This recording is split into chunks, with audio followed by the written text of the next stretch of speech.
ছোট পিস করে চিকেনগুলো কাটা হয়ে গেছে। এরপর এর মধ্যে এক এক করে মশলাগুলো দিয়ে দেবো।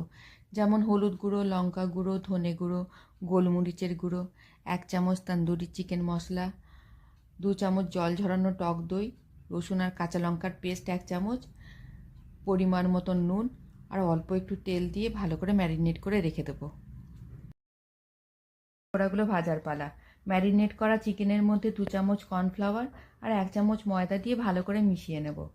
কর্নফ্লাওয়ার 2 চামচ দেওয়াতে পকোড়াগুলো বাইরে থেকে ক্রিস্পি হবে, কিন্তু ভেতরটা জুসি থাকবে। ভালো করে মেশানো হয়ে গেছে, এবার মিডিয়াম ফ্লেমে ডিপ ফ্রাই করে নেব। সব ভাজা হয়ে গেছে, এবার গরম গরম সার্ভ করে দেবো। পাঞ্জাবি পকোড়াটা খাবার জন্য ধনেপাতা, টক দই আর কাঁচা লঙ্কা দিয়ে বেশ ঝাল ঝাল একটা চাটনি করেছি। আপনারা এই পকোড়াগুলো বাড়িতে ট্রাই করতে পারেন, আশা করি খুব ভালো লাগবে। আমার এই রেসিপিটা আপনাদের কেমন লাগলো কমেন্ট করে জানাবেন।